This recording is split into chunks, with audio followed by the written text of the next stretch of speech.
జరిగినటువంటి ఒక సంఘటన మీకు తెలియజేస్తాను. ఒక ఆవిడంట ఏం చేసింది అని అంటే, సంఘంలో చక్కగా వాక్యాన్ని ఉందంట. ఆదివారం అంతా ఒక నిర్ణయాన్ని తీసుకుంది ఆవిడ. ఆ నిర్ణయానికి తగ్గట్టు ఏం చేసిందని అంటే, నేను ప్రార్థన చేసుకోవాలి. ప్రార్థన గురించి చెప్పారు కదా సేవకులు, నేను ప్రార్థన చేసుకోవాలని తీర్మానించుకుందండి ఆవిడ. ఎప్పుడంటే పిల్లల్ని చక్కబెట్టేసి భర్త పనికి వెళ్ళిపోయిన తర్వాత కొద్ది సమయం ప్రార్థన చేసుకోవాలి అని ఆవిడ ఆలోచన కలిగి ఉంది. అయితే ఆవిడ చేసిన పని ఏంటో తెలుసండి, చక్కగా కూర వండేసింది, అనుకున్నట్టుగా చక్కగా ఒక బట్ట వేసుకుంది, ప్రార్థన చేయడానికి సిద్ధపడింది మాట. అర్థమవుతుందండి? ఈ పాస్టర్ గారు ఏం చేస్తున్నారని అంటే, గృహదర్శనాలు చేస్తూ ఉంటారు కదా అప్పుడప్పుడు, అలాగే ఆ పాస్టర్ గారు ఏం చేస్తున్నారంటే ఒక్కొక్క ఇంటికి వెళుతూ ఉన్నారన్నమాట. ఏమండి, ఈ లోపల ఈమె ఏం చేస్తుందంటే ప్రార్థన చేస్తూ ఉంది. ఆ ప్రార్థన సేవకునికి వినబడుతుంది అన్నమాట. ఎవరికి? సేవకునికి వినబడుతుంది. ఎలా చేస్తుందో తెలుసా ప్రార్థన? ప్రభువా నన్ను దీవించు హే అంటుందంట. ఏమంటుంది? ప్రభువా నన్ను దీవించు హే అంటుందంట. ప్రభువా నన్ను ఆశీర్వదించు షూ అంటుందంట. మళ్ళా ప్రభువా నా భర్తను దీవించు హే హే అంటుందంట. పాస్టర్ గారు వెంటనే ఆగి, ఈవిడేంటి ఎలా ప్రార్థన చేస్తుంది, ఖచ్చితంగా ఏమైనా సరే అడిగే వెళ్ళాలి అని అనుకున్నాడంట. సరే ఒక అర్ధగంట గంట ప్రార్థన చేసింది ఆమె. ప్రార్థన చేసిన తర్వాత ఆమేన్ అన్నదన్నమాట. ఏమంది? ఆమేన్ అన్నదన్నమాట. ఎప్పుడైతే ఆమేన్ అందో పాస్టర్ గారు తలుపు కొడుతున్నారంట. వెంటనే ప్రార్థన నుంచి లేచి వచ్చి తలుపు తీసేదాడికి పాస్టర్ గారు, అయ్యారు వందనాలు.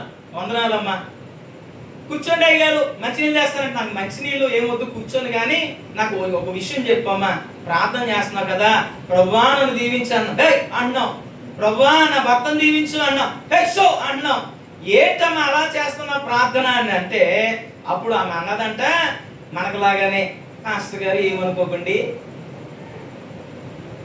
నేను చెప్తే ఏమనుకోరు కదా, పాస్టర్ గారికి ఏమనుకోకండి, నేను ఎందుకు అలా అన్నాను చెప్తాను అని ఆవిడ చెప్పిందంట. ఏమని తెలుసా? అయ్యగారు, మా ఆయన గారికి ఫిష్ కర్రీ అంటే చాలా ఇష్టం. ఏంటి? చేపల కూర అంటే చాలా ఇష్టమండి. అయితే సేవకుడేమో ప్రార్థన చేయాలని చెప్పాడు కదా, అంటే మీరు ప్రార్థన చేయాలని చెప్పారు కదా, ప్రార్థన చేయాలని తీర్మానం తీసుకున్నాను. అయితే నా భర్త పనికి వెళ్ళాడు చేపల కూర వండమని, తనకు చాలా ఇష్టం. ఇప్పుడు చేపల కూర వండినప్పుడల్లా మన ఇళ్ళకి ఏమొస్తుందండి? పిల్లి వస్తుంది. ఇప్పుడు ఆ పిల్లి వచ్చి ఎక్కడ తినేస్తుందేమో అని ప్రార్థన. అర్థముందా? దేవుడు అంటే భయం లేకుండా ఏం చేస్తుంది తెలుసా? ప్రార్థన చేస్తుంది, కానీ మనసంతా ఎక్కడ పెట్టింది? అలా చేస్తుంది అన్నమాట. కాబట్టి ఆవిడకి ఏమి లేదు, భయం లేదు. ఏం లేదండి? భయం లేదు. ఈరోజు భయం లేని ప్రార్థన కానీ, భయం లేని భక్తిని కానీ దేవుడు మెచ్చడు. ప్రియమైన వాళ్ళని గమనించండి, భయము కలిగి ఉండాలి. ఏం కలిగి ఉండాలి? భయము కలిగి ఉండాలి. ప్రియమైన వాళ్ళారా, మనం భయము కలిగి ఉండినప్పుడు దేవుడు మన ప్రార్థన ఆలకిస్తాడు. మనం భయము కలిగి ఉండినప్పుడు దేవుడు మన కుటుంబాన్ని ఆశీర్వదిస్తాడు. మనం చదువుకున్న మాటలు యెహోవా యందు భయభక్తులు కలిగి. రెండవది ఏంటండి? రెండవది ఏంటి చెప్పండి? కాదు ఇంకా పూర్తి అవ్వలేదు. ఒక మాట చెప్పాను. ఏంటి అమ్మా? భయము గురించి చెప్పాను. రెండవది భక్తి. ఇక్కడ చెప్తున్నాను, భయం ఉంటే సరిపోదు, భక్తి ఉంటే సరిపోదు, భయముతో కూడినటువంటి భక్తిని చేసేవారిగా ఉండాలి. మీకు భయం అంటే అర్థమయ్యేలాగా నేను వివరించి ఉపమానంగా నేను మీకు చెప్పాను. రెండవది ఏంటంటే మాట భక్తి. ఏంటి చెప్పండి? చిత్తశుద్ధి లేని పూజలేలా అంటాడు ఒక భక్తుడు. ఏంటి చెప్పండి? చిత్తశుద్ధి లేని అంటే మీకు అర్థమయ్యేలా చెప్పాలంటే, ఒక భక్తుడు గుడికి వెళ్ళాడు. గుడికి వెళ్ళిన తర్వాత ఏం చేశాడు తెలుసా? కొత్త చెప్పులు కొనుక్కున్నాడు అంట, బయట పెట్టాడు. తన దృష్టి అంతా ఏం చేస్తాడో తెలుసా? దేవుడికి ఎలా నమస్కారం చేస్తున్నాడు, కానీ ఎలా చూస్తున్నాడు అన్నమాట. ఏం చేస్తున్నాడు? ఇలా చూస్తున్నాడు. అంటే అతనిలో భయం ఉంది కానీ భక్తి లేదు. ఏం లేదు? భయం ఉంది కానీ భక్తి లేదు.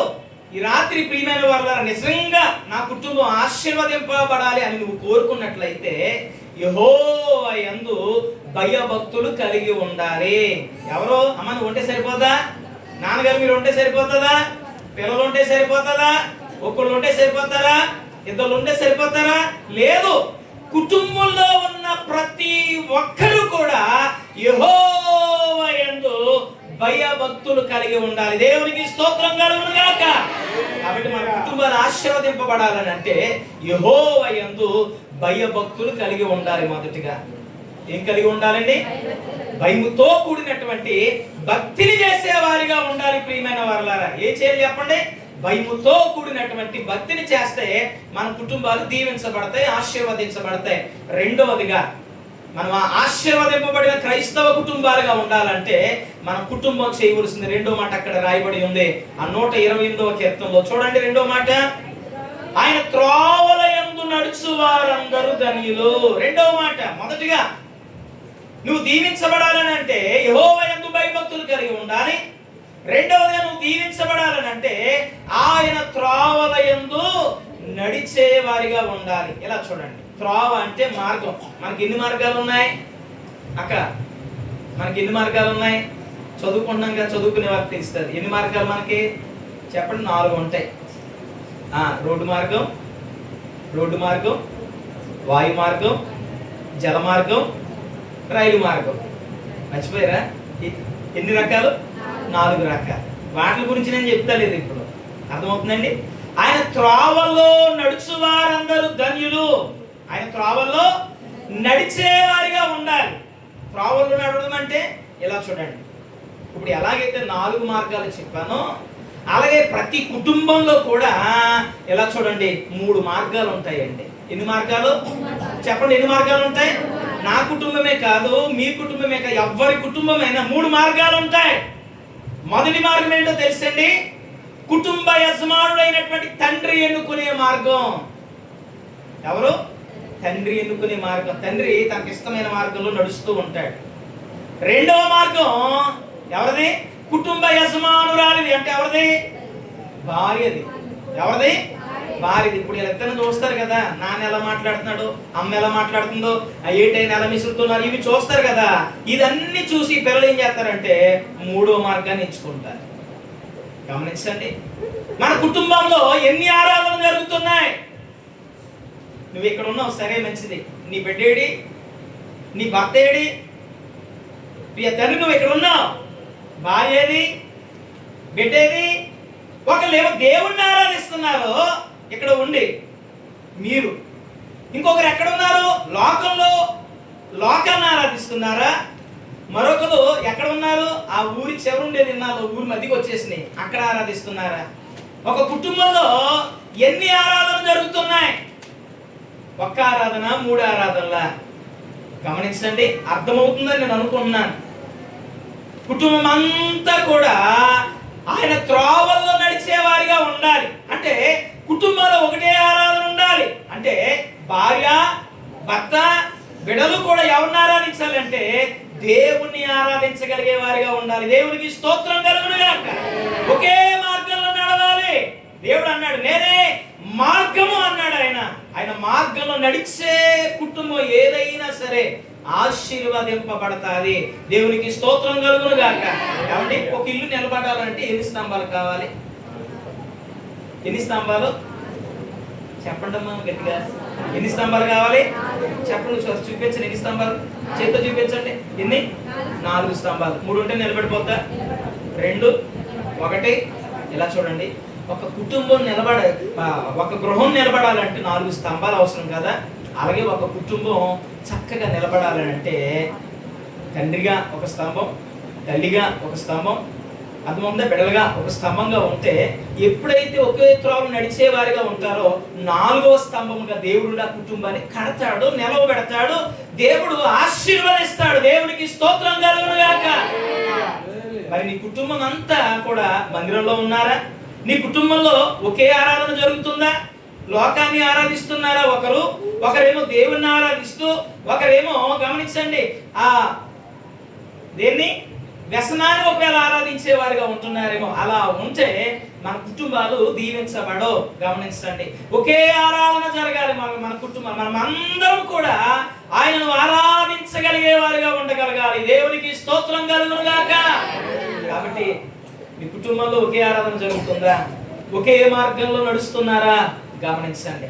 నా కుటుంబం ఆశీర్వదింపబడడం లేదు పాస్టర్ గారు, ప్రార్థన చేయండి అంటే చేస్తారు పాస్టర్ గారు. అర్థమవుతుందా? మరి నువ్వు చేస్తున్నావా? నీ కుటుంబం అంతా ఒకే మార్గంలో అంటే దేవుని మార్గంలో ఉండాలని, నీ కుటుంబం అంతా రక్షించబడాలని, నీ బిడ్డలు రక్షించబడాలని, నీ భర్త లేక నీ భార్య రక్షించబడాలని, ఒకే మార్గంలో మేమందరం నడవాలని ప్రార్థన చేస్తున్నారా? గమనించండి. ఈ రాత్రి ఏ కుటుంబం అయితే ఆయన మార్గంలో నడిచేవారిగా ఉంటారు ఆ కుటుంబాన్ని దేవుడు దీవిస్తాడు. మొట్టమొదటిగా యెహోవా యందు భయభక్తులు కలిగి ఉండాలి. అంటే భయముతో కూడిన భక్తిని చేస్తే ఆ కుటుంబాన్ని దేవుడు ఆశీర్వదిస్తాడు. రెండవది, కుటుంబం అంతా ఒకే మార్గంలో నడవాలి. ఆ మార్గము ఎవరిదైంది? యేసయ్యదైంది మాట. ఆయన మార్గంలో నడిచే వారిగా ఉండాలి. దేవునికి స్తోత్రం కలుగును గాక. కాబట్టి మన కుటుంబాలు ఆశీర్వదింపబడిన క్రైస్తవ కుటుంబాలుగా ఉండాలంటే మొట్టమొదటిగా యెహోవా యందు భయభక్తులు కలిగి ఉండాలంటే భయముతో కూడిన భక్తిని చేయాలి. రెండవదిగా మన కుటుంబంలో ఉన్న మనం అందరం ఒకే త్రోవలు, యేసయ్య త్రోవలు నడిచేటువంటి వారిగా ఉండగలగాలి. దేవునికి స్తోత్రం. మూడవ మాట చూద్దాం ప్రియమైన వారలారా. మన కుటుంబం ఆశీర్వదింపబడిన క్రైస్తవ కుటుంబాలుగా ఉండాలంటే మూడవదిగా మనం ఏం కలిగి ఉండాలి? చూడండి. నిశ్చయముగా నీవు నీ చేతుల కష్టార్జితము అనుభవించదవు. ఇలా చూడండి. ఈరోజు కుటుంబంలో ఉన్నటువంటి పెద్ద మొదలుకొని, కుటుంబంలో ఉన్నటువంటి కుటుంబ యజమానురాలు మొదలుకొని, కుటుంబంలో ఉన్నటువంటి పిల్లలు మొదలుకొని, ఉదయం మొదలుకొని రాత్రి వరకు కూడా గొడ్డులా కష్టపడినా సరే చేతిలో మిగలడం లేదు. ఏమైపోతుంది? హాస్పిటల్ పోలు అయిపోతుంది. ఏమైపోతుంది? పరుల పాలైపోతుంది. ఆ డబ్బంతా ఏమైపోతుంది? చీటీలు కట్టడానికి సరిపోతుంది. ఆ డబ్బంతా ఏమైపోతుంది? అర్థమవుతుందా? చిల్లి చెంచలో వేసిన చిల్లరి పైసాల పడిపోతూ ఉన్నాయి. గమనించండి. కష్టపడుతున్నాం, అనుభవించలేకపోతున్నాం. కష్టపడుతూ ఉన్నాం, తృప్తి పొందలేకపోతున్నాం. ఎందుకు ఇలా జరుగుతుంది? గమనించండి ప్రియమైన వారలారా. కుటుంబం అంతా కష్టపడుతున్నా ఎందుకని మన కుటుంబాలు ఆశీర్వదింపబడడం లేదు? ఇక్కడ అన్నాడు, నిశ్చయముగా నీ చేతుల కష్టార్జితాన్ని నువ్వు అనుభవించరు. ఎప్పుడు? యెహోవా యందు భయభక్తులు కలిగి ఆయన త్రోవలందు నడిచే వ్యక్తిగా ఉంటే, నీ కుటుంబం అంతా ఆయన త్రోవలు నడిచేదిగా ఉంటే చేతుల కష్టార్జితం ఏమవుతుంది? ఆశీర్వదింపబడతాది. ఎందుకని చేతుల కష్టార్జితం ఆశీర్వదింపబడడం లేదు? ఆలోచన చేస్తున్నారా? చాలా సీరియస్ గా ఉన్నారు. సరే, మీకు అర్థమయ్యేలా చెప్తాను. ఒక రోజు ఒక సంఘానికి ఒక విశ్వాసి వచ్చిందంట. ఎవరు వచ్చారమ్మా? చెల్లి, ఎవరు వచ్చారు? విశ్వాసి వచ్చారు. విశ్వాసి వచ్చి మొత్తం మీద అందరూ వెళ్ళిపోయిన తర్వాత, పాస్టర్ గారు మీతో పర్సనల్ గా ప్రేయర్ చేయించుకోవాలండి అని చెప్పిందంట. జరిగిన విషయం ఏది? ఏమని చెప్పింది? పర్సనల్ గా ప్రేయర్ చేయించుకోవాలండి అని చెప్పిందంట. సరే, పాస్టర్ గారు అందరికి ప్రార్థన చేశారు, అందరూ వెళ్ళిపోయారు. లాస్ట్ లో ఏమి ఉందంట. అమ్మా పర్సనల్ గా మాట్లాడను, ఏంటమ్మా చెప్పంటే, ఏమి లేదు అయ్యగారు, కానుక ఇవ్వాలనుకుంటున్నాను. ఏమి ఇవ్వాలనుకుంటున్నాను? కానుక ఇవ్వాలనుకుంటున్నాను. కానుక ఇచ్చి ప్రార్థన చేయించుకోవాలని ఆశపడుతున్నానండి అన్నదంట. అన్న తర్వాత ఏం చేసింది తెలిసి అంత కట్ట తీసిందంట. పాస్టర్ గారు ఎప్పుడు అంత డబ్బు చూడలేదు. ఎవరు అంత కానుక ఇవ్వడం ఎప్పుడు చూడ, అంత డబ్బులు తీసిందంట. ఎవరో ఆమె. పాస్టర్ గారు అన్నారంట, అమ్మా నువ్వు వచ్చావు పర్లేదు, వారేరి అని అడిగారు. ఎవరు? నీ భర్త ఏడమ్మా అని అడిగాడంట పాస్టర్ గారు. అప్పుడు ఆమె అన్నదంట, లేదండి ఆయన కొంచెం అలిసిపోయారు అని చెప్పిందంట. అలిసిపోయారు, ఇంటి దగ్గర ఉన్నారు అని చెప్పిందంట. మరి తీసుకొస్తే ప్రార్థన చేయదును కదమ్మా.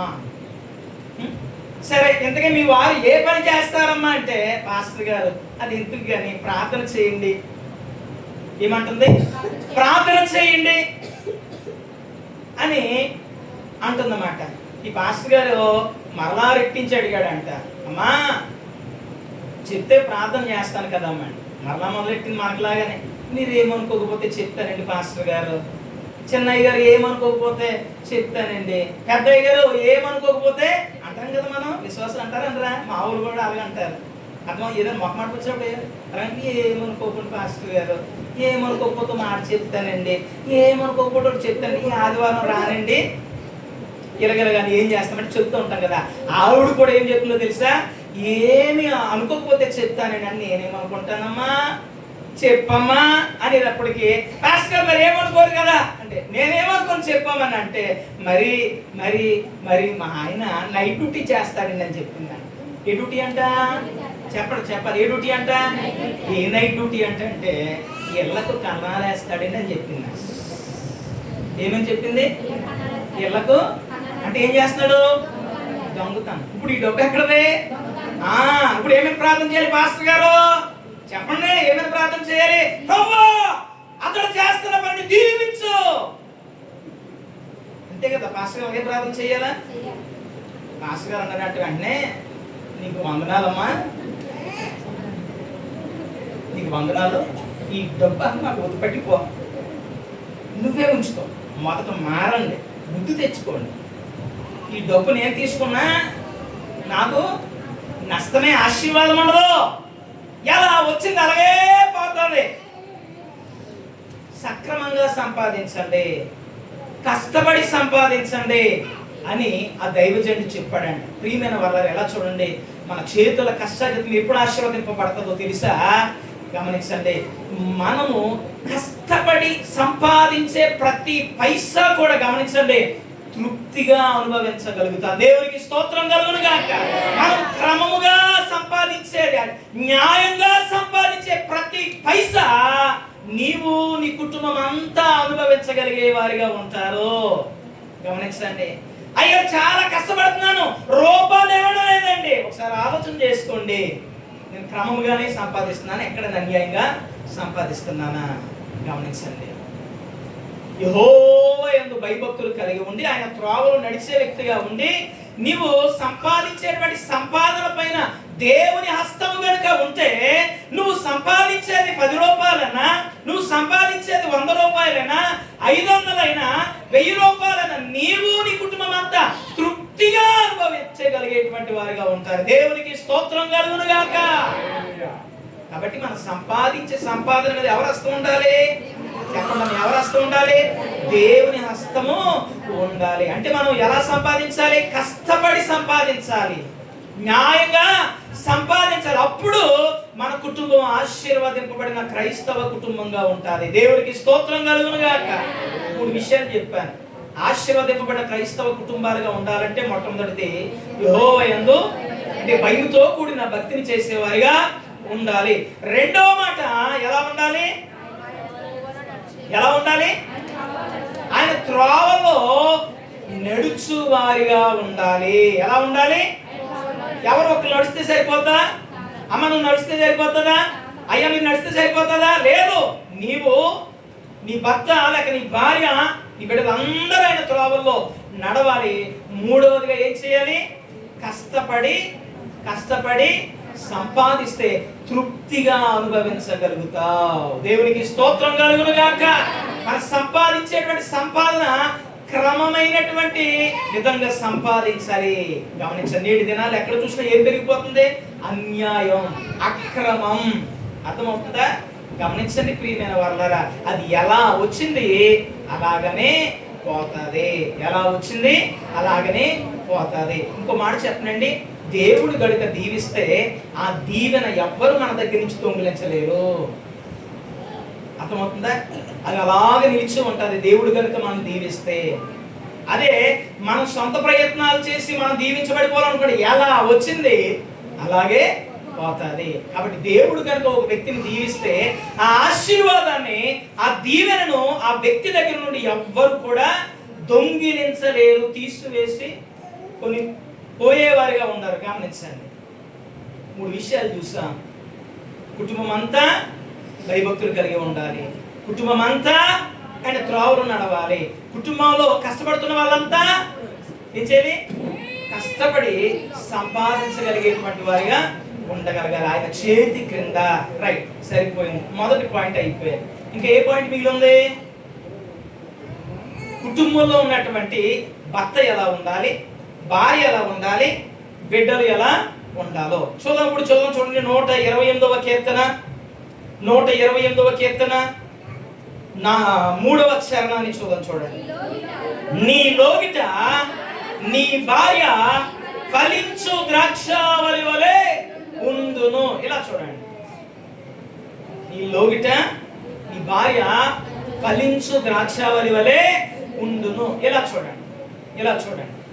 కుటుంబంలో ప్రాముఖ్యమైన పాత్ర ఎవరిదే? స్త్రీదే. ఎవరిదండి? తల్లిదే, భార్యదే. స్త్రీ గురించి తెలియజేస్తున్నాడు, కుటుంబ యజమానురాల గురించి ఇక్కడ తెలియజేస్తున్నాడు. ఏమో తెలుసా? ఫలించు ద్రాక్షావళి వలె ఉండును. ఇలా చూడండి, ఎప్పుడు ఫలించే ద్రాక్షావళి వలె ఉంటారు? ద్రాక్షావళితో ఎందుకు పోల్చాడు? మా ఇంటి దగ్గర ద్రాక్ష వల్లి ఉంది, ద్రాక్ష చెట్టు ఉంది. ఏమండి, ఆ ద్రాక్ష చెట్టును గమనిస్తే నాకు 3 విషయాలు అర్థమైంది. ఒకటి ఏంటంటే ఎదుగుతుంది. ద్రాక్ష వల్లి ఏం చేస్తుంది? ఎదుగుతుంది. ఎదిగే కొలది రెండవదిగా ఒదుగుతుంది. ఒదిగిన కొలదిగా అది ఫలిస్తుంది అన్నమాట. ఎదుగుతుంది, ఎదిగిన కొలది ఒదుగుతుంది, ఒదిగిన కొలదిగా ఫలించేదిగా ఉంటుంది. ప్రియమైన వాళ్ళని గమనించండి, కుటుంబ వ్యవస్థలో ప్రాముఖ్యమైనటువంటి పాత్ర నిర్వహించేటువంటి స్త్రీ ఎలా ఉండాలంటే ద్రాక్షావల్లి వలె ఉండాలి. ఎదగాలి, వదగాలి, ఫలించాలి. దేవునికి స్తోత్రం కలుగును గాక. ఎఫెసీయులకు రాసిన పత్రికలో ఉంటుంది, 5వ అధ్యాయం 24వ వచనం తీయక్కర్లేదండి. అక్కడ ఉంటుంది ఏమని ఉంటుంది? చెప్తలేదు, మీ అందరికి తెలిసి పెళ్ళిలో చదివేస్తారు, ఎక్కువగా చదువుతూ ఉంటాం. ఏమని ఉంటుంది? లోబడి ఉండాలి. ఈ మాట కష్టమే అండి. ఎలా ఉండాలి? లోబడి ఉండాలి. ఎవరికి? భర్తకు. ఈ మాట ఏంటంటే నాన్నగారు వాళ్ళకి సోదరికి కొంచెం నవ్వుగా ఉంటుంది. ఏమని?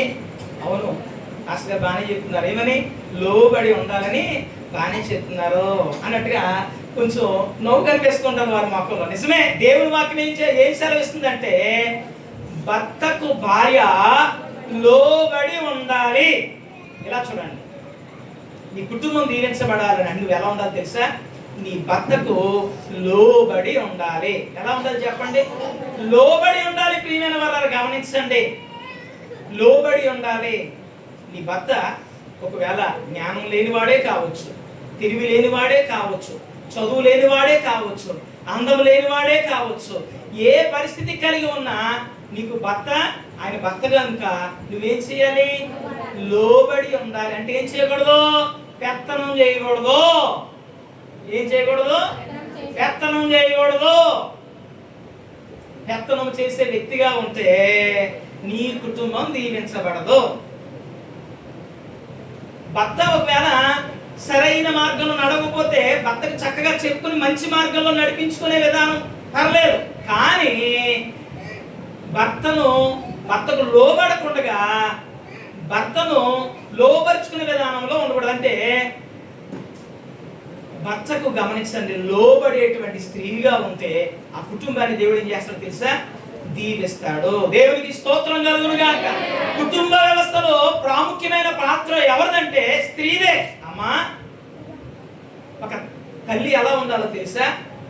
ఎండ వెంట వెళుతున్నటువంటి ఒక వ్యక్తికి, అరణ్యంలో లేక ఒక ఎడారిలో నడుస్తున్నటువంటి వ్యక్తికి ఒక చెట్టు నీడ ఎలా ఉంటుందో, అమ్మా కుటుంబ వ్యవస్థలో నీవు అలా నీ భర్తకు, నీ బిడ్డలకు ఆ నీడనిచ్చేటువంటి చెట్టులాగా, అర్థమవుతుందండి, నెమ్మది కలిగించే వ్యక్తిలాగా, ఇంకో నన్ను క్షమించండి, వేరేగా అబద్ధం చేసుకోవద్దు, హాయిని కలిగించేటువంటి వ్యక్తిగా ఉండగలగాలి. ఎండంట వెళ్తున్నాం, చెట్టు కింద నుంచేటప్పటికి ఎంత చల్లగా ఉంటుంది.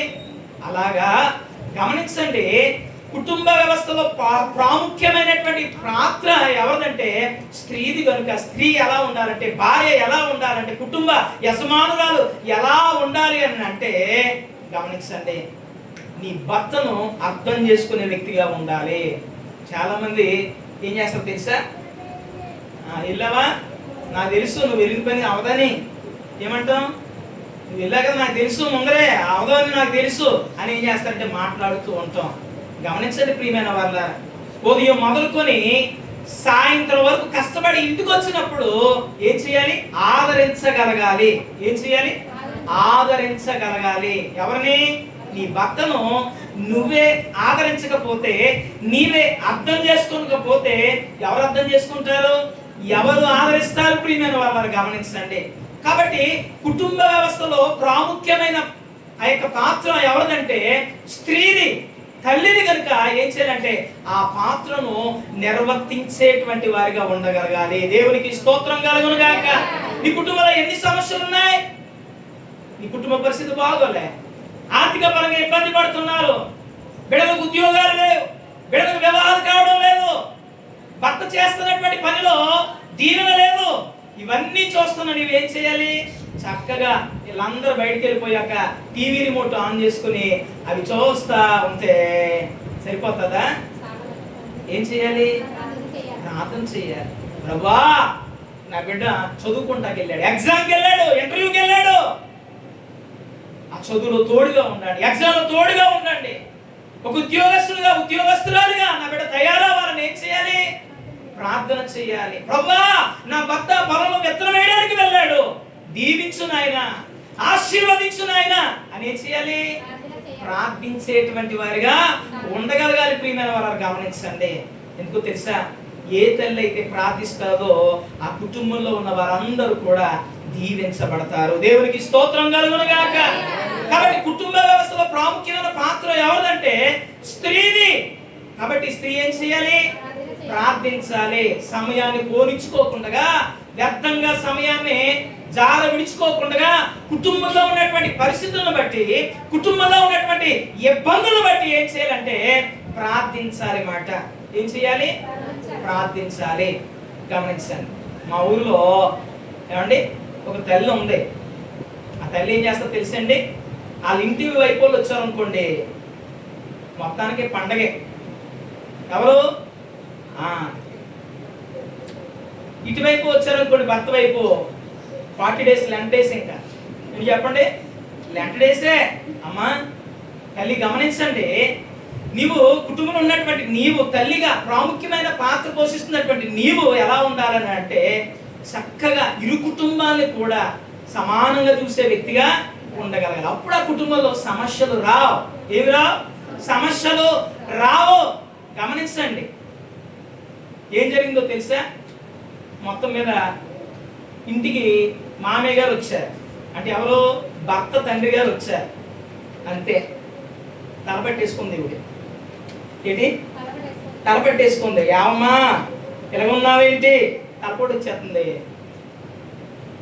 ఒక రోజైంది అలాగే మొత్తం మీద వండింది, మామయ్య గారికి పెట్టింది. 2వ రోజు వచ్చేసింది, ఇంకా తగ్గలేదా అని అన్నాడు భర్త. సరే మెడిసిన్ తెస్తానని తెచ్చాడు. మరి మొత్తం మీద వేసుకోలేదు ఆవిడ. 2వ రోజు అయిపోయింది, తగ్గలేదు. ఇదంతా ఎవరు చూస్తున్నారు? మామయ్య గారు చూస్తున్నారు. మామయ్య గారు చూస్తున్నారు. 3వ రోజు వచ్చింది, ఈయన చదివేసుకున్నాడు. ఎవరు? మామయ్య గారు పెట్టి అని చదివేసుకున్నాడు. ఒరే వెళ్తాను రా బాబు అంటున్నాడు. ఆగినానా, నేను బస్ స్టాండ్ దగ్గర దించుతానని అంటే, లేదు లేదు లేదు నేను వెళ్తాను రా. పర్లేదు అన్న దించుతానంటే, ఒరే మీ అమ్మతో పడ్డాను ఆల్రెడీ నేను. ఎవరితో? మీ అమ్మతో ఆల్రెడీ పడ్డాను రా. ఏంటి? అర్థమైపోయింది. మరి తెలియదా పెద్ద ఆయనకి? అర్థమైపోయింది. ఏంటి? అటువైపు వస్తే ఒకలాగా. సరే మొత్తం మీద ఏమనుకోకు నాన్న, అర్థం చేసుకుందాం, నన్ను క్షమించండి, మన్నించండి నాన్న అని దింపేసి వచ్చేలాగా హాయిగా బయటకు వచ్చింది. తలస్నానం చేసి అరుగు మీద కూర్చొని ఉందండి. ఎవరు? ఎందుకు నేటి దినాల్లో సమస్యలు వస్తున్నాయి కుటుంబంలో? ఎందుకని నేటి దినాల్లో గమనించని విభేదాలు వస్తున్నాయి? ఆలోచన చేయాలి. దేవుని మందిరానికి వస్తున్నటువంటి మనము, దేవుని ఎరిగినటువంటి మనము గమనించండి, దేవునికి ఇష్టమైన జీవితాన్ని జీవించేటువంటి వారిగా ఉండాలి. అంటే ఏం చేయాలి? ప్రార్థించే తల్లిగా నువ్వు ఉండాలి. ఏం చేయాలి చెప్పండి? ప్రార్థించాలి. ఇప్పుడు ఎప్పుడైతే అలా అరుగు మీద కూర్చుందో అక్కడి నుంచి చూసినోడు మామూలుగా అడిగాడు, తగ్గిపోయిందా అని. తగ్గిపోయింది అన్నది. వెంటనే అక్కడ ఉన్నటువంటి కొబ్బరికమ్మ ఉంటుంది కదా, జరిగిందే మా ఊరిలో జరిగింది. వెంటనే పట్టుకుని ఇష్టం వచ్చినట్టు కొట్టేశాడు. ఆ కుటుంబంలో ఏం లేదు, సమాధానం లేదు, ఇంకా నెమ్మది లేదు. కాబట్టి గమనించండి ప్రియమైన వాళ్ళారా, స్త్రీ ఎలా ఉండాలి అని అంటే కుటుంబంలో ప్రాముఖ్య పాత్ర కాబట్టి స్త్రీ ప్రార్థించగలిగేదిగా ఉండగలగాలి. ఇంకేం చేయగలగాలి? సమానంగా చూసేటువంటి వ్యక్తిగా ఉండగలగాలి, ఆదరించేటువంటి వ్యక్తిగా ఉండగలగాలి, ప్రార్థించేటువంటి వ్యక్తిగా ఉండగలగాలి. అలా ఉంటే ఆ కుటుంబాన్ని దేవుడు ఏం చేస్తాడో తెలుసా? దీవిస్తాడు, ఆశీర్వదిస్తాడు. దేవునికి స్తోత్రం కలుగును గాక. ఏం చేస్తాడు? దీవిస్తాడు, ఆశీర్వదిస్తాడు. ప్రియమైన వాళ్ళారా, సమయం అవుతుంది, మరొక వ్యక్తికి ముందుకు వెళ్తాను. కుటుంబ వ్యవస్థలో ప్రాముఖ్యమైన పాత్ర ఎవరని చెప్పాను? స్త్రీది. స్త్రీ ఎలా ఉండాలి? ఎలా ఉండాలి? లోబడి ఉండాలి, విధేయత చూపాలి. ఓకేనా? ఇంకెలా ఉండాలి? ప్రార్థించే తల్లిగా ఉండాలి. ఏం చేయాలి? కాస్త ఆ సీరియల్లో, సినిమాలు ఇవన్నీ పక్కన పెట్టి ఖాళీ దొరికినప్పుడు అలా మనకున్న సమస్యలన్నిటి బట్టి ఏం చేయాలి? ప్రార్థించాలి. తర్వాత కుటుంబ వ్యవస్థలో ప్రాముఖ్యమైన పాత్ర ఎవరిదే? కుటుంబ యజమానుడైనటువంటి భర్తదే. భర్త ఎలా ఉండాలి? ఎఫెసీయులకు రాసిన పత్రిక 5:24 కింద ఉంటుంది. ఎలా ఉండాలి? తీయక్కర్లేదు, నేను చెప్తాను. ఎలా ఉండాలి? ఎలా ఉండాలి? ఎవరిని పడితే వాళ్ళని ప్రేమించకూడదు. ఏమండి, విన్నారండి? పురుషులు విన్నారా? ఎవరిని పడితే వాళ్ళని ప్రేమించకూడదు. ఎవరిని ప్రేమించాలి? భార్యను మాత్రమే ప్రేమించాలి. ఇంగ్లీష్ వాళ్ళు అంట పొద్దున్నే లేచి వాళ్ళు అంటారంట వాళ్ళ భార్యని హనీ హనీ అంటారంట. ఏమంటారంట? హనీ అని అంటే నా తేనె, నా తేనె, నా హనీ, హనీ హనీ అంటారంట. అలా అనకపోతే వాళ్ళకి రిస్క్. మరి అర్థమవుతుందా? భర్తలు ఎలా ఉండాలంటే వారి భార్యను ప్రేమించే వారిగా ఉండాలి. ఎవరు పడితే వాళ్ళని కాదు. అర్థమవుతుందండి? ఎవరిని ప్రేమించాలి? భార్యను ప్రేమించాలి. ఎవరిని పడితే వాళ్ళని ప్రేమించకూడదు. మనసుకు నచ్చిన వాళ్ళందరినీ ప్రేమించకూడదు. ఎలా చూడండి, భార్యను ఏం చేయాలో తెలుసు. చక్కగా ఆవిడ వంట చేసినప్పుడు చక్కగా ఆవిడ వంట చేసి మనకి పెడుతున్నప్పుడు ఏమనాలి? చాలా బాగా ఉండవు, నీలా ఎవ్వరు వండలేదని చెప్పాలి. ఏమంటున్నావు నువ్వు? ఆ పక్కింటి ఆవిడ అన్నారా, సమస్య వచ్చి పడిపోతుంది. సమస్య వచ్చి పడిపోతుంది. కాబట్టి గమనించండి, ఒక కుటుంబం బాగుండాలని అంటే కుటుంబ యజమానుడు ఏం చేయాలో తెలుసా? తన భార్యను ప్రేమించాలి. అంతేకాదు కుటుంబ యజమానుడు కూడా ఏం చేయాలి తెలుసా? ప్రార్థించాలి. ఇలా చూడండి, ఏ చెరువులో అయితే నీళ్లు ఉంటాయో ఆ చెరువులో చేపలన్నీ బ్రతుకుతాయి. ఏ కుటుంబంలో, ఏ గృహంలో కుటుంబ యజమానుడు యొక్క కన్నీటి ప్రార్థన ఉంటారో ఆ కుటుంబంలో ఉన్న వాళ్ళందరూ కూడా బ్రతికించబడతారు. దేవునికి స్తోత్రం కలుగును గాక. కాబట్టి కుటుంబ యజమానుడు కూడా ఏం చేయాలి? ప్రార్థించాలి. ఇస్సాకు కూడా ఏం చేయడు తెలుసా? ప్రార్థించాడు. ఇస్సాకు కూడా ప్రార్థించాడు. గమనించండి ప్రియమైన వాళ్ళారా. కాబట్టి కుటుంబ యజమానుడు చేయవలసింది ఏంటంటే ప్రేమించాలి భార్యను. ఒకసారి భార్య భర్తలకు చిన్న గొడవ వచ్చిందంట. అర్థమైందండి? కొత్త వివాహమైన వాళ్ళకు చిన్న సమస్య వచ్చింది. ఇలా చూడండి, కొత్తగా పెళ్ళైనటువంటి వాళ్ళ ఇంట్లో 3 సంవత్సరాల వరకు ఏ శబ్దాలు, సౌండ్లే వినిపించవు. 3 సంవత్సరాల తర్వాతే ఏమొస్తాయి? సౌండ్లు వస్తాయి బయటికి. అర్థమవుతుందండి? ఏమొస్తాయి? సౌండ్లు వస్తాయి. మొత్తం మీద పెళ్ళైంది ఒక 2-3 సంవత్సరాలు అయింది. ఈ లోపల సమస్య వచ్చింది, కోపం వచ్చింది. ఎవరికి? అమ్మగారికి కోపం వచ్చింది. ఎప్పుడైతే కోపం వచ్చిందో ఇప్పుడు ఏం చేస్తుందో తెలుసా? ముఖం ఇలా ముడుచుకుని అన్నదే, వెళ్ళి బయట పడుకో. మంచం మా అమ్మోళ్ళు ఇచ్చారు కదా అని. పూర్వం మంచాలు ఎలాగుండే? పందిరి మంచాలు, ఎత్తుగుండి పెద్దగుండే కదండి. వాడికి నవ్వారు లాంటిది అల్లు ఉండేది. మా ఇంట్లో కూడా ఉంది. నవ్వరి చక్కగా అల్లు ఉంటే అమ్మగారు ఏమో దాని మీద పడుకుని ఏదో బయట పడుకో అని భర్తను బయటికి గంటేసింది. ఈయన అలా పడుకుని ఆలోచిస్తున్నాడు. ఒక ఐడియా వచ్చింది, ఒకటి గుర్తుకొచ్చింది. అంతే, మొత్తం మీద మధ్యరాత్రిలో గుర్తొచ్చింది. ఈమెమో పడుకుని ఉంది. ఈ లోపల మొత్తం మీద ఏం చేశాడంటే కొడవలాంటివి తెచ్చి నవ్వారంతటిని కోసేసాడు. ఏం చేశాడు? నవ్వారంతటిని కోసేశాడు. ఎప్పుడైతే కోసేశాడు మంచం మీద ఉన్న ఆమె ఏమైపోయిందంటే కింద పడిపోయింది, నడుము దెబ్బతలేసింది. ఇప్పుడు ఎవసాగి చేయాలి? ఎవసాగి చేయాలి? భర్తే చేయాలి. ఎవరు చేయాలి? భర్తే చేయాలి. విన్నారా ప్రియమైన వాళ్ళ? ఎంత కోపం వచ్చినా ఏం చేయాలి? భార్యను ప్రేమించాలి. ఏం చేయాలి? ప్రేమించాలి. దేవునికి స్తోత్రం కలుగును గాక. ఎవరిని పడితే వాళ్ళని ప్రేమించకూడదు. నీకు ప్రభు ఏ భార్యనైతే ఇచ్చాడో ఆ భార్యను చక్కగా ప్రేమించే వ్యక్తిగా ఉండగలగాలి. అసలు భార్య భర్తలు ఎలా అనుకోవాలో తెలుసా? భార్య అనాలంట, భర్త అనాలంట ఏమనో తెలుసా?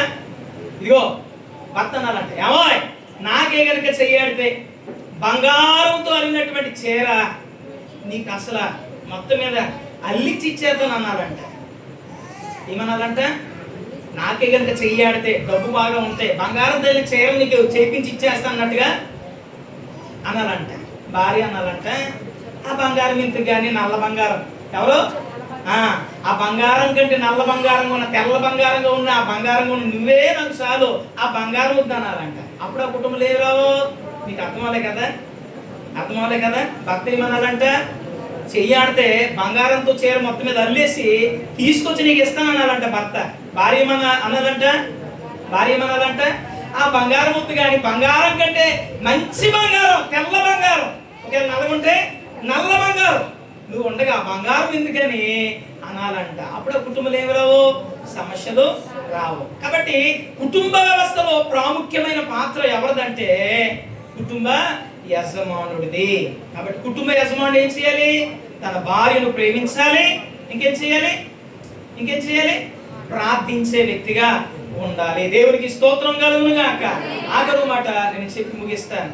కుటుంబ వ్యవస్థలో ప్రాముఖ్యమైన పాత్ర ఎవరిదంటే అక్కడ రాయబడి ఉంది, భోజనపు పరచుడు నీ పిల్లలు. ఇలా చూడండి, నేటి దినాల్లో మీ పిల్లలు ఎలా ఉన్నారండి అంటే ఏమంటారు? చాకులా ఉన్నారండి అంటారు. ఏమంటారు? చాకులో ఉంటే చాకు ఏం చేస్తుంది? దిగుతుంది. అర్థమవుతుందా? గమనించండి, మన పిల్లలకు ఏది కావాలంటే అది కొంటున్నాం కదా. బండి కావాలంటే కొంటున్నాం, ఫోన్ కావాలంటే కొంటున్నాం. వారి రక్షణ కొరకు ప్రార్థన చేస్తున్నామా? మందిరానికి నడిపించగలుగుతున్నామా? గమనించండి, బిడ్డలు ఎలా ఉండాలో తెలుసా? కుటుంబ వ్యవస్థలో పిల్లలు ఎలా ఉండాలో తెలుసు. ఇప్పుడు వీళ్ళకి ఎలా ఉండాలి? దేవుని వాక్యంలో రాయబడింది, నువ్వు దీర్ఘాయుష్మంతుడగునట్లు నీ తల్లిని నీ తండ్రిని సన్మానించుము అని రాయబడింది. సన్మానించడం అంటే దండేయడమా, సాల్వ కప్పడమా ఏంటి చెప్పండి? నమస్కారం చేయడమా? సన్మానించడం అంటే ఏంటి అక్క? సన్మానించడం అంటే ఏంటి? లోబడి జీవించడం, విధేయత చూపేటువంటి వారిగా ఉండాలి. ఎప్పుడు దీర్ఘాయుష్మంతులు అవుతారంటే తల్లిని తండ్రిని సన్మానించినప్పుడే, తల్లికి తండ్రికి మంచి పేరు తెచ్చినప్పుడే వారు ఎలా ఉంటారని అంటే దీర్ఘాయుష్మంతులుగా ఉంటారు. నేటి దినాల్లో అనాథ శరణాలయాలు పెరిగిపోతూ ఉన్నాయి. ఎందుకు? నేటి దినాల్లో బిడ్డలు ఏం చేస్తున్నారు తెలుసా? తల్లిదండ్రుల మీద చేయి చేసుకునే విధంగా తయారైపోతున్నారు. ఏమండి? అనాథ శరణాలయాల్లో పెడుతూ ఉన్నారు తల్లిదండ్రులను. గమనించండి ప్రియమైన వాళ్ళారా. అలా ఉంటే దీర్ఘాయుష్మంతులు అవుతామా? దీర్ఘాయుష్మంతులు కనుక అవ్వాలంటే బిడ్డలు ఈ తల్లిని తండ్రిని సన్మానించేవారిగా ఉండాలి. ఎవరిని సన్మానించాలి? వాళ్ళ మాట విని, వాళ్ళకి లోబడి మరి మాట వినేవారిగా ఉండాలి. ఏమండి? మా ఊరిలో ఒక కుర్రోడు ఉన్నాడండి. ఆ కుర్రోడు, నాన్న నాకు బయట కొంటావా కొనవా అంటే, మరి డబ్బులు ఎక్కడ ఇరా, నేను కొనలేనంటే ఇదిగో కోసేసుకుంటానని ఇలా చేయి కోసేసుకున్నాడు. ఆడు బాధపడలేక డియో బండి ఒకటి కొనిచ్చాడు వాళ్ళ నాన్న. అబద్ధం చెప్తలేదు, నేను ఇప్పుడు దాకా చెప్తున్నాయని జరిగినవి కానీ జరగనివి కాదు. ఓకే అండి? డియో బండి కొనిచ్చాడు. ఆడికి 18 సంవత్సరాలు, అంతే 20 కూడా నిండలేదు. ఆ బండి ఆడు కొనుక్కున్నాక రై రై రై రై అంటే సెంటర్లోనే ఎక్కడ పడతాడు కాలు కింద ఇడితే నడిపేవాడు. నడుచుకునేవాళ్ళు. ఆడు బండి నడిపితే అందరూ తిట్టేవారు, రే అలా నడుపుతున్నావు ఏంట్రా, మీ నాన్న ఎందుకు కొనిచ్చాడు నీకు బండి, నువ్వు అలాగైపోతావు ఇలాగైపోతావు అని తిట్టేవారు అందరూ. అర్థమవుతుందండి? గమనించండి, ఎప్పుడైతే అలాగా అందరూ తిట్టేవారు, ఒక రోజు ఏమైందో తెలుసా? రాడ్ పెయింటింగ్ పనికి వెళ్ళేవాడు. డాబా ఎక్కాడు, పైనుంచి కింద పడిపోయాడు, చనిపోయాడు. ఒక్కడే కొడుకు. ఆ తల్లిదండ్రులకు మళ్ళీ బిడ్డలు వస్తారా? మళ్ళీ బిడ్డలు రారు. గమనించండి ప్రియమైన వారు, నేటి దినాల్లో తల్లిదండ్రుల వారికి ఏం కావాలంటే అది మనం ఇస్తున్నాం. అయితే వారి రక్షణ కొరకు మనం ప్రార్థించగలుగుతున్నామా? అట్ ది సేమ్ టైం యవ్వన పిల్లలు ఎలా ఉండాలి? తల్లిదండ్రుల మాట వినేటువంటి వారిగా ఉండాలి. ఈరోజు చాలా మంది తల్లిదండ్రుల మాట వినడం లేదు. వింటున్నారా? వినడం లేదు. చూడండి, ఫోన్ కొనిమ్మంటారా? ఆ ఫోన్లో ఏమన్నా నాన్న ఫోటో ఉంటుందా అక్క? నాన్న ఫోటో ఉంటుందా? అమ్మ ఫోటో ఉంటుందా? ఉండదు. ఈ సినిమా హీరోయిన్ ఫోటో ఉంటుంది, సినిమా హీరో ఫోటో ఉంటుంది, బర్త్డే వస్తాయి, కేక్ కటింగ్లు, ఫ్రెండ్స్కి పార్టీలు, పాలాభిషేకాలు అన్నీ ఉంటాయి. ఏమండి? నవమాసాలు మోసి ఏమండి కనీ పెంచినటువంటి తల్లికి కానీ తండ్రికి కానీ ఎప్పుడైనా పుట్టినరోజు వచ్చినప్పుడు, పెళ్లి రోజు వచ్చినప్పుడు, అక్క ఎప్పుడైనా ఇచ్చారా? మీరు కేక్ ఇచ్చారా? ఐ లవ్ యూ డాడీ అని చెప్పారా? ఐ లవ్ యూ మమ్మీ అని ఎప్పుడైనా చెప్పారా? చెప్పగలిగే వారిగా ఉండాలి. దీర్ఘాయుష్మంతులు అవ్వాలంటే తల్లిని తండ్రిని సన్మానించాలి. ముగించేస్తున్నాను. కాబట్టి ఒక కుటుంబం ఆశీర్వదింపబడ్డ క్రైస్తవ కుటుంబంగా ఉండాలంటే మొట్టమొదటిగా యెహోవా యందు భయభక్తులు కలిగి ఉండాలి. రెండవది ఆయన త్రోవల్లో కుటుంబంలో ఉన్న వాళ్ళందరూ నడవాలి. మూడవది మన సంపాదించే సంపాదన క్రమమైనదిగా ఉండాలి. దాని సంపాదన పైన దేవుని హస్తం ఉండాలి. రైట్. తర్వాత కుటుంబంలో ఉన్న వారి పాత్ర ఎలా ఉండాలి? భార్య ఎలా ఉండాలి? భర్తకు లోబడాలి, ప్రార్థించే తల్లిగా ఉండాలి, అర్థం చేసుకోవాలి. అర్థమవుతుందండి? ఆదరించేటువంటి ఇబ్బంది కలిగినప్పుడు, సమస్య వచ్చినప్పుడు ఏం పర్లేదండి, అదే తీరిపోతే మన అప్పులు, ఏం పర్లేదండి మన బాధలు తీరిపోతాయి అని ధైర్యం చెప్పాలి. కానీ ఉద్యోగమే పోయిందా, అయ్యా పర్లేదు ఇంకో ఉద్యోగాన్ని దేవుడు ఇస్తాడు, ధైర్యంగా ఉండు అని ధైర్యం చెప్పాలి. అంతేగాని వచ్చిన మొత్తానికి ఏం తినేయకూడదు, బుర్ర తినేయకూడదు. తర్వాత కుటుంబ వ్యవస్థలో ప్రాముఖ్యమైన పాత్ర ఎవరిదండి? కుటుంబ యజమానుడు ఎలా ఉండాలి? భార్యను ప్రేమించాలి, కుటుంబం కొరకు ప్రార్థించాలి. కుటుంబ వ్యవస్థలో ప్రాముఖ్యమైన పాత్ర ఎవరిదండి? మూడవదిగా బిడ్డలది. బిడ్డలు ఎలా ఉండాలి? తల్లిదండ్రులకు సన్మానించేవారిగా, అంటే వారి మాట విని లోబడే వారిగా ఉండాలి. అలా ఉంటే ఇంతకైనా ఆశీర్వాదం ఉంటుందండి. ఇలా చూడండి, అందరూ ఏమో దేవుని మార్గంలో నడిచి దేవునికి ఇష్టలుగా ఉండి భయభక్తులు కలిగి ఉండి ఆయన త్రోవలో నడిచి ఆయన చేతి కింద ఉంటే, భార్య ఏమో బిడ్డను అలాగే భర్తను చక్కగా భర్తకు లోబడి బిడ్డను చూసుకుంటూ ఉంటే, భర్త ఏమో భార్యను ప్రేమించి బిడ్డను చక్కగా చూసుకుని ఉంటే, బిడ్డలేమో తల్లిదండ్రుల మాట విని మంచి మార్గంలో నడిచేవారిగా ఉంటే అంతకన్నా ఆశీర్వాదం ఏముంటుందండి? ఈ రాత్రి ఈ మాటలు విన్నటువంటి మీ జీవితంలో మీ కుటుంబంలో ఎటువంటి పరిస్థితి ఉందో ఆలోచన చేయండి, గమనించండి. నా కుటుంబం ఆశీర్వదింపబడాలి అని ఈ కూడికల్లో పాల్పొంపులు పొందుతున్నా కదా. మొట్టమొదటి రోజు ఆశీర్వదింపబడిన క్రైస్తవ కుటుంబం ఎలా ఉండాలో ప్రభు మాట్లాడాడు. ఈ రాత్రి కళ్ళు మూసుకొని ప్రార్థనలో ఏకీభవించండి. చిన్న ప్రార్థన చేసుకుందా.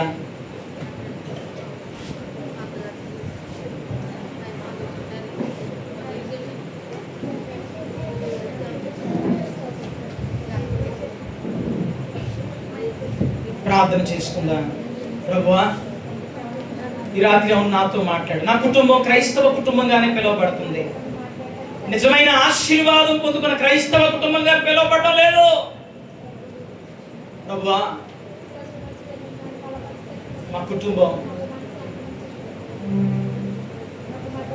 నీ యందు భయభక్తులు కలిగిన కుటుంబంగా ఉండాలి. కొరనేని కుటుంబం ఉంది అట్లా. ఈరోజు భయంతో కూడినటువంటి భక్తిని చేసే కుటుంబంగా ఉందా? నీ కుటుంబంలో ఎన్ని ఆరాధనలు జరుగుతున్నాయి? మార్గమైన దేవుణ్ణి ఆరాధిస్తున్నారా? సత్యమైన దేవుని ఆరాధిస్తున్నారా? నువ్వు ఇక్కడ ఉన్నావు, నీ బిడ్డలేరి, నీ భర్త ఏడి? గమనించండి. ఆయన త్రోవలో నడవాలి, ఆయన మార్గంలో నడవాలి. మనం సంపాదించే సంపాదన కష్టపడి సంపాదించాలి, క్రమముగా సంపాదించాలి. అప్పుడు ఆశీర్వదించబడతాం. కుటుంబ యజమానురాలిగా అమ్మ నీ పాత్ర ఎలా ఉంది? నీ బిడ్డల కొరకు ప్రార్థిస్తున్నావా? సమయాన్ని పోనించుకుంటూ ఉన్నావా? నీ బిడ్డల సమస్య వచ్చినప్పుడు ఆదరిస్తున్నావా? ధైర్యాన్ని చెప్తున్నావా? నష్ట సందర్భంలో, ఇబ్బందుల సందర్భంలో, ఆర్థికపరమైన సమస్యలు సతమతం అవుతున్నప్పుడు నీ బిడ్డల్ని కానీ నీ భర్త కానీ ధైర్యపరుస్తున్నావా? తల్లి, కుటుంబ యజమానుడు నువ్వు ఎలా ఉన్నావు? నీ భార్యను ప్రేమించగలుగుతున్నావా? నీ కుటుంబం కొరకు ప్రార్థించగలుగుతున్నావా? ఎవరి బిడ్డలు ఎలా ఉన్నారు? తల్లిదండ్రులు సన్మానించేవారిగా ఉంటున్నారా? ప్రేమించేవారిగా ఉంటున్నారా? వారికి లోబడేవారిగా ఉంటున్నారా? దీర్ఘాయుష్మంతులు అవ్వాలంటే వారి లోబడేటువంటి వారిగా ఉండాలి. పరిశుద్ధుడా, ఈ నామానికి వందనాలు. ఈ రాత్రి కొన్ని విషయాలు యొక్క నాయనా రాత్రికాల సమయంలో మీరు మాట్లాడినందుకు వందనాలయ్యా. ఈ యొక్క కుటుంబ ఆశీర్వాద ప్రార్థన కూడికల్లో మీరు తోడయండి. మొదటి రోజు ప్రభువా, మా కుటుంబాలు ఆశీర్వాదింపబడిన క్రైస్తవ కుటుంబాలుగా ఉండాలంటే మా కుటుంబం ఎలా ఉండాలో మీరు మాట్లాడారు. నీకు వందనాలు. నీ వాక్యానుసారంగా నడిచి నీవిచ్చే దీవెన పొందుకోగలిగేటువంటి భాగ్యం మా అందరికి, మా అన్ని కుటుంబాలకు దయచేయమని యేసు నామములో ఈ ప్రార్థన అడుగుచున్నాము తండ్రి.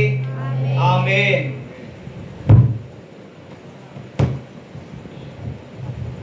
దేవుని నామానికి మహిమ కలుగును గాక. హల్లెలూయా.